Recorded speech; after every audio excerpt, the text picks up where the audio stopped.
Bonjour à tous. Nous nous retrouvons pour une nouvelle interview, ça m'avait bien manqué. Aujourd'hui nous partons à la rencontre de Guillaume Collignon, le papa de 6 poules. Je vous souhaite donc une bonne vidéo. Salut Guillaume, merci d'avoir accepté cette interview.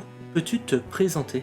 Alors bonjour à tous, moi c'est Guillaume, je développe des jeux sur un seul pour l'instant, sur mon temps libre, donc je suis pas du tout pro ni rien. Et là c'est le premier vrai projet que je pense pouvoir mener jusqu'au bout, voilà. Je voudrais savoir, parce que je l'ai testé du coup en démo, et je voulais savoir quel moteur tu utilisais du coup pour le jeu, parce que j'ai l'impression que c'était du Unity, mais je pense pas. Non, Unity j'ai jamais testé, en fait c'est fait, je sais pas si tu connais, avec Click Team Fusion. Non, je connais pas du tout. Et en fait c'est un équivalent à Construct 2, GameMaker et tout ça. Ok. C'est quasiment pareil, il y a de connus de fait avec, il y a Baba Is You, je sais pas si tu connais. Ah ben ouais, je connais carrément, ouais. Ouais, il a été fait avec ça, et les premiers FNAF aussi, auxquels j'ai jamais joué, mais je connais le nom, ils ont été faits aussi avec. Et Five Nights at Freddy. Ah oui, ok. Tu connais pas? Ah c'est bon, je connaissais pas le diminutif. Ouais. Du coup, le moteur, il est un petit peu vieux déjà. Je connais ce logiciel, enfin les équivalents, je les connais depuis genre 20 ans en fait. J'ai commencé, j'avais 10-11 ans quoi. À la base en fait c'est des logiciels pour apprendre à coder et tout ça, mais finalement ils sont devenus assez puissants au cours du temps quoi. Du coup, est-ce que tu pourrais me parler un peu plus de ton projet du coup, de 6 poules du coup? Ok, donc c'est un JRPG comme tu as pu voir en testant. Donc premier point, comme ça je peux en parler aussi en même temps, c'est que si vous êtes tout seul, faites pas un RPG comme ça, c'est un peu compliqué. Mais en fait j'ai tellement travaillé dessus que du coup je suis arrivé au stade où je pouvais plus dire bon bah tant pis, j'ai bossé 2 ans dessus, je vais arrêter quoi. Donc là je suis obligé de le terminer maintenant. Du coup pourquoi avoir fait ça? Parce que tout simplement parce que c'est un de mes genres préférés finalement. Sur le principe que comme ça va être le premier jeu que je fais, que je vais présenter à des gens comme ça, je me vois pas faire un genre qui est plus simple mais qui me correspond pas. Même si on conseille à tout le monde de dire maintenant mais faites un petit jeu comme ça, faut juste le sortir, mais Ouais, non mais je comprends. ouais, ça sent pas de. Ouais, pour le symbole en fait. Carrément, c'est le premier jeu, je veux que ce soit quelque chose vraiment qui me fasse plaisir, quoi, même s'il est imparfait. Tu fais tout seul du coup? J'ai un ami qui fait les musiques et les sons, Ok. et sinon je fais le reste quoi. Tout le reste c'est moi, le dessin, l'histoire, faire les cartes, tout ça. Ok. Bah, gros taf déjà. Et ça fait 2 ans que t'es dessus? Ça fera 3 ans en mars prochain environ. Ah ouais, de bien 2 ans et demi du coup. Ouais, c'est vraiment sur du temps libre, du temps de loisir en fait. Donc c'est vrai que finalement c'est vraiment des tout petits morceaux. Et le plus gros challenge en fait déjà c'est faire. Un des aspects déjà c'est comme c'est long, c'est que je fais vraiment petit morceau par petit morceau. C'est que je suis devenu vraiment bien meilleur que j'ai été il y a 2 ans en fait. Et du coup il y a des choses que j'aurais pas fait comme je l'aurais fait si j'avais su. Mais en même temps je peux pas recommencer de zéro.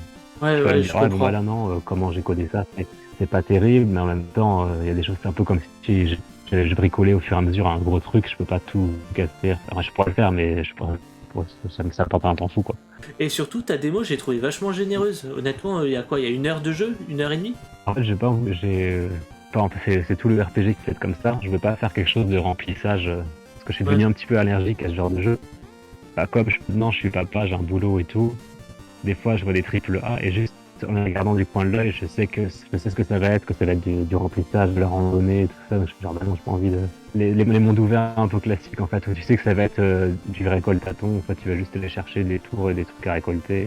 Et même les RPG que j'ai adoré, parce que quand on était ado, on pouvait passer un mercredi après-midi entier à jouer au même jeu, mais maintenant j'ai plus le temps. Donc en fait, je me suis dit, tiens, je vais reprendre un peu l'essence de ce qui me plaisait là-dedans et me dire, bah, si on a 5 heures, si on a une nuit ou un week-end, on peut faire le jeu en entier. Carrément. Donc toi, tu penses faire la durée de vie de ton jeu, elle durera combien de temps à peu près? Faire environ 5 heures. 5 heures pour faire l'histoire, quoi. Ouais. Et peut-être 10 heures pour ceux qui aiment bien. Bah, toi, j'ai vu ça en diagonale parce que ça se saccadait à fond. Je voyais image par image, j'entendais une petite phrase de temps en temps. Mais j'ai vu que t'as farmé pas mal. Donc quelqu'un qui jouerait comme ça et enfin, t'as récolté des objets, t'optimises. Ça prendrait plus de temps, avec des découvertes, des secrets et tout, et puis sinon en ligne droite quoi. En fait, si tu veux vous faire une idée, la démo, avant j'avais fait des chapitres, je les ai enlevés parce que je trouve ça un peu lourd de mettre des chapitres, des titres et tout. Mais ça représente un chapitre et demi sur 6-7 quoi. Ah ok, ouais. du coup, quelles sont tes inspirations pour créer l'univers de Sispool, ainsi que son gameplay?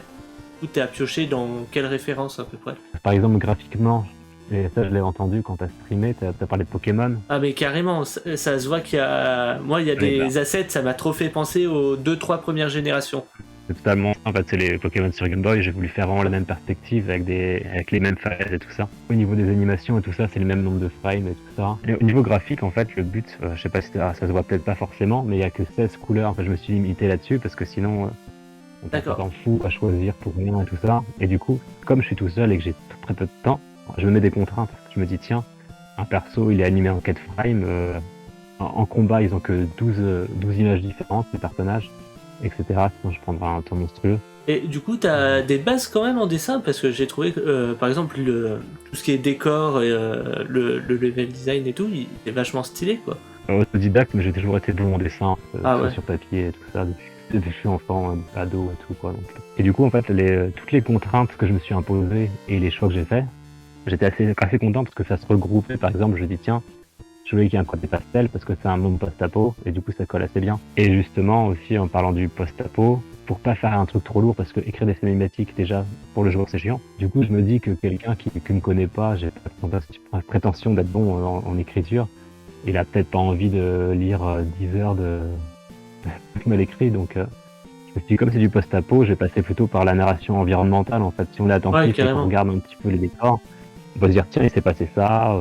Ah, même les ennemis. Et ça permet aussi. Ouais, en fait, chaque dessin doit raconter un peu un truc. Et comme ça, je me dis, bah, si quelqu'un veut passer à côté et faire juste le jeu, bah, il le fait. Si quelqu'un veut fouiller les secrets que j'ai un peu raconté comme ça, il peut aussi le faire. Et au niveau des gameplay, en fait, bah, j'ai pioché dans ce que j'aimais bien. Bah, du coup, dans un jeu qui est dans mon top 5, top 3 de jeux préférés, qui est FF10, chacun joue tour par tour, où tu poses ta manette, il se passe rien, mais tu prends le temps de réfléchir. J'ai pris aussi du Octopath Traveler, je sais pas si tu as joué à ce jeu-là. Je l'ai vu passer sur des consoles de potes, on va dire. Et je l'ai pas fait. Ouais. De ça, j'ai pris simplement le fait que les ennemis ont de l'armure, et si tu fais des attaques efficaces, ça casse leur armure, s'ils ont plus d'armure, ils sont étourdis, ce genre de choses, quoi. Et dernière inspiration pour le gameplay, c'est simplement Into the Breach, je sais pas si tu as joué à ça. Si, c'est par le créateur de FTL, c'est ça? Tout à fait, ouais, qui est un peu en isométrique et tout ça, qui fait un peu en tactical. J'ai repris le principe de on voit ce que va faire l'ennemi, du coup on peut un petit peu essayer de voir si on peut éviter ou en tout cas pour attaquer, quoi. Du coup, si tu peux donner un conseil à quelqu'un qui, par exemple, débute la création de jeux vidéo, ça serait quoi? Bonne question. Parce que moi, je serais partagé avec ce que j'ai dit tout à l'heure. Parce que il y a un côté de moi qui dirait, bah, faites pas les foufous, faites quelque chose de simple. Mais en même temps, je vais dire aussi, faites-vous plaisir, faites des choses. En fait, si j'avais un seul conseil à dire, c'est simplement faites-le. Parce qu'en fait, c'est comme ça qu'on apprend. Moi, je pense que j'ai fait plein d'erreurs, j'ai perdu beaucoup de temps, mais j'ai énormément appris. Juste parce que bah, je le fais, c'est tout. Et ça se trouve, ça donnera rien, mais j'aurai fini un jeu et je pourrais être super fier de moi. Quels sont tes jeux préférés ou ceux dont tu veux parler, etc., que tu as fait récemment? J'ai que des trucs très très très classiques, pas du tout surprenants. Par exemple les Zelda sur Nintendo 64, parce que c'est avec ça que j'ai découvert vraiment le grand jeu vidéo. Grandi dans les années 90-2000 où avec la Nintendo 64, la GameCube derrière et tout. Donc les Zelda, les Final Fantasy de cette époque-là aussi. Et découvert sur le tard, mais ça se voit aussi les Earthborn et tout ça, quoi.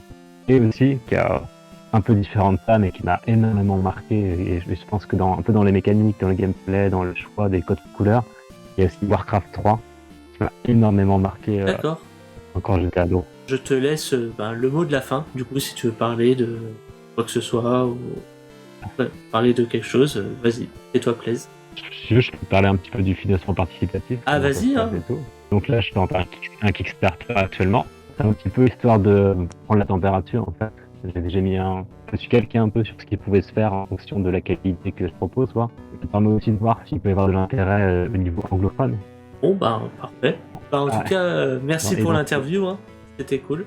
Merci à toi, parce que ça peut faire peut-être un peu de lumière sur ce jeu, même si c'est 2-3 joueurs de plus, moi ça me va. Sinon, c'est ou pas, le jeu il sortira, en fait je terminerai parce que c'est quelque chose qui me tient à cœur. Et puis juste pour l'exercice, me dire bah voilà, j'ai réussi à faire un projet de A à Z, avec toutes les imperfections qui sont dedans, toutes les erreurs de parcours. Bon, voilà, j'espère que la vidéo vous a plu. Je remercie Guillaume Collignon de nous avoir généreusement donné un peu de son temps, en espérant que vous avez passé un bon moment devant la vidéo.